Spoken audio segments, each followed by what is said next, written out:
Hey guys, Bill Clanton here. So I made a video a few days ago about a report issued by the CFPB on the effect of medical debts on credit reports. And I focused on the remarks of the director of the CFPB in that video. I'm not going to go on too long about it. I haven't posted it yet. I was getting ready to post it, and then some news came out about that report and the effect that it had. And so I want you to watch that video, which is going to play in just a second, and then I'll come back and talk about the news that report caused. Okay, here's that video. There's a new report on how medical debt dominates credit reports. Hi, this is Consumer Protection Attorney Bill Clanton, and I want to talk to you about this new report.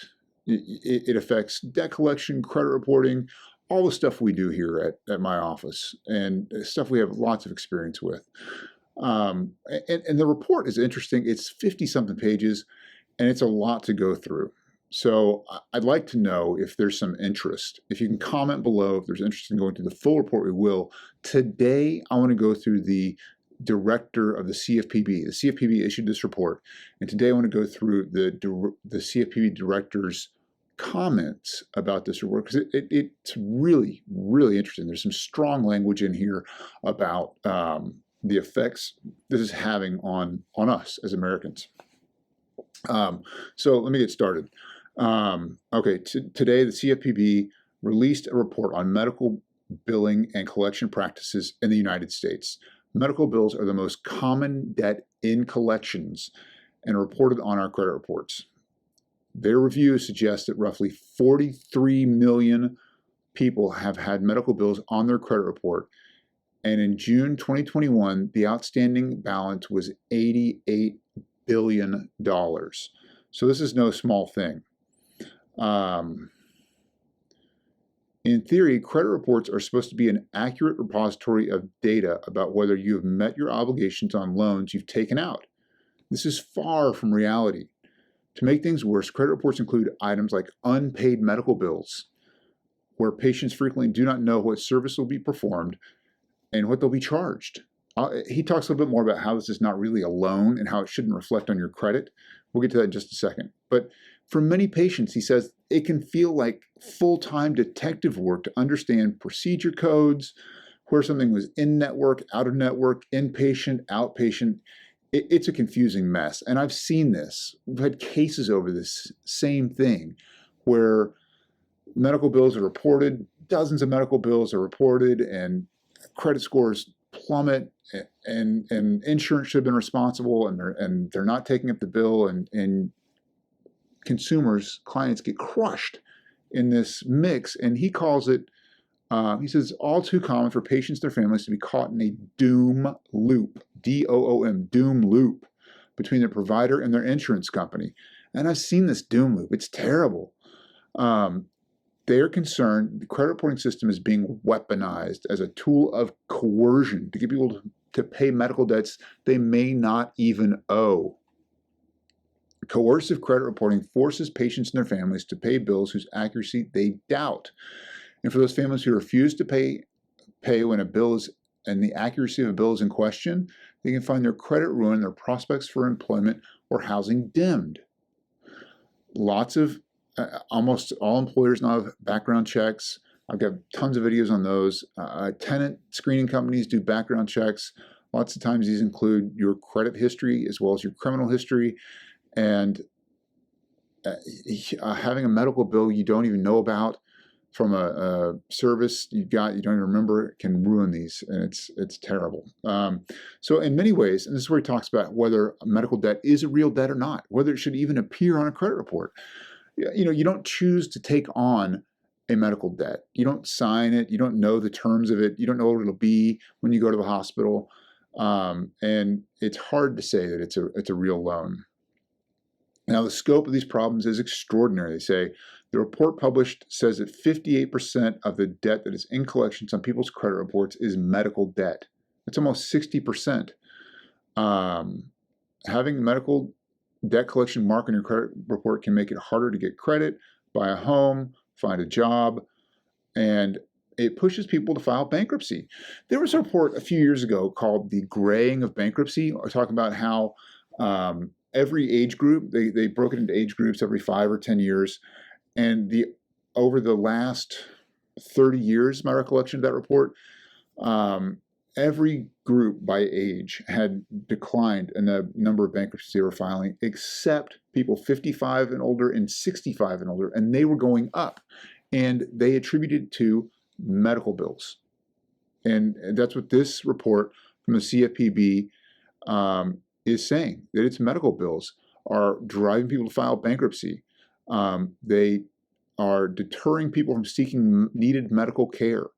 They're interfering with the relationship between the patients and their doctors. It's a mess. This medical debt collection is a mess. And the CFPB says it'll be taking several steps. And the first 3 they put here are closely scrutinizing the big 3 credit reporting agencies, that's TransUnion, Equifax, and Experian, to ensure they're not being used as a tool to coerce and extort patients on medical bills they may not even owe. Second, the CFPB will work with other government agencies to determine whether it's appropriate to include medical debt in their own underwriting and their role in credit reporting. And finally, they'll be assessing whether it's appropriate for unpaid medical billing data to be included on credit reports altogether. On a broader scale, the contamination of the system by coercive credit reporting makes it harder for lenders to fairly and responsibly price credit based on actual default risk. So he's saying here that this is bad for us, bad for consumers, bad for regular folks, right? It's bad for the citizens of the United States. But it's also bad for the banks. It's also bad for the car dealers.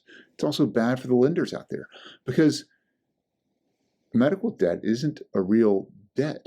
It's not something you take on, make a plan to owe. It's not something you get disclosures about what your payments will be every month. It's not really a debt that should be on your credit report. And because it is on your credit report, it skews the data. You may have a medical bill that you had no idea was out there, and it's reporting on your credit report. And you go to buy a car, and your credit score is artificially lowered by that. And what he's saying here is that it makes it harder for lenders to fairly and responsibly price credit based on actual default risk. So the bank is going to charge you too much for credit because of erroneous or information that doesn't reflect your ability to make a repayment. And so less people will qualify for credit they should get, and people who qualify for credit will be paying more than they should. And this harms the banks because they're able to extend less credit. So it's a problem not just for me and you, it's a problem for the banks, and it is a problem for the bureaus. If you've had problems, if you want to find out more about this, I'm happy to dig through the whole report and do a video on it. Just comment below. If you're having problems with medical debt and you want some help with it, give us a call. We're happy to talk to you about it and see what we can do to help you out. Thanks for watching this video, and please subscribe to this channel so I can make more of these videos and get more information out to you. Thank you. Welcome back. All right, so following that, the credit bureaus, about two or 3 weeks after that report was issued, the credit bureaus got together and made an announcement. They are going to largely stop reporting medical debt on credit reports. Specifically, they will remove nearly 70% of debts in collections on credit reports, medical debts in collections on credit reports. Beginning in July, they will remove medical debts that were paid after being sent to collections. So the medical debts that are on your credit report, if they're paid, they will go off your credit report instead of sitting around with a bad payment history on there. And a lot of these medical debts end up with bad payment history because people don't know they've got medical debt. And then they'll be reported as 60, 90, 180 days delinquent on it, which is tanks your credit score. Okay, new unpaid medical debts will not go on your credit report until a full year after being sent to collections. So by this time, you should have received a letter from a debt collector You should be aware of it. Maybe you've negotiated with your insurance company, but they're going to wait a full year after being sent to collections before it goes on your credit report.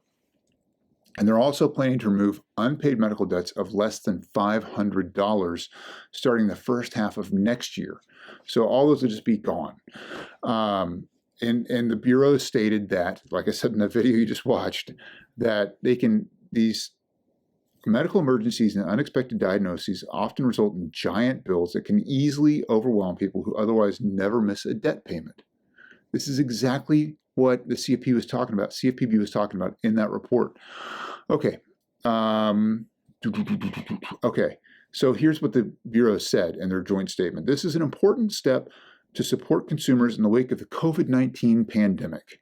These changes reflect our ongoing commitment to helping to facilitate access to fair and affordable credit for all consumers. Well, according to people familiar with the matter, these credit bureaus are also trying to appease the Consumer Financial Protection Bureau. So good job, CFPB, and this is a great result for everybody out there. Thanks for watching this video. Please subscribe, please like this video so word can spread to more folks and they can get the information and the help they need. Thanks a lot, guys.